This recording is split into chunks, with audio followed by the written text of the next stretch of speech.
గోర్ధన్ అబ్రా ఎండ అవుతుంది. అరే సార్ వచ్చిండ్రా. రేయ్ అందరు మిల్లు లోపల రండ్రా. కొత్త సంవత్సరం వస్తుంది కదా, కూలి పైసలు కానీ ఇచ్చడం అయ్యారా? అవును రే. ఇచ్చింటే పాటు నా ఖర్చులు కూడా లేవు బయట. చెప్పండి సార్. రేయ్ ఈరోజు నా కొడుకు బర్త్డే, స్వీట్ తీసుకోండి రా. హ్యాపీ బర్త్డే బాబు.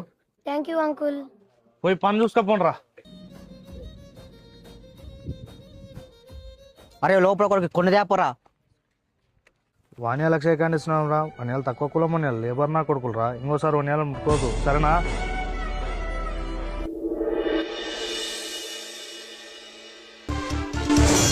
డాడీ ఓ డాడీ ఓ డాడీ. ముట్టుకోకండి రా బాబు ఏం రా నీకు అంత బల్బు? వన్యాలు లేపుతుంటే లేపని సార్ పిల్లని. బల్బు కాదు సార్, భయము.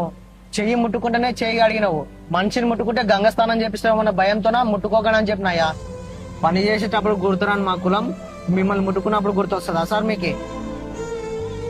చెయ్యి ముట్టుకున్నప్పుడు గుర్తొచ్చిన కులం ప్రాణం మీదకి వచ్చినప్పుడు గుర్తు రాలేదా సార్? ఈ తక్కువ కులం వాళ్ళు పనిచేస్తేనే సార్ ఈ మిల్లు నడిచేది, మీరు బతికేది. కులమత భేదాలు మన వారికి అంతం కావాలి సార్. పిల్లలకి నూరు వేయకండి, దయచేసి ఇప్పటికన్నా మారండి సార్. అందరినీ సమానంగా చూడండి.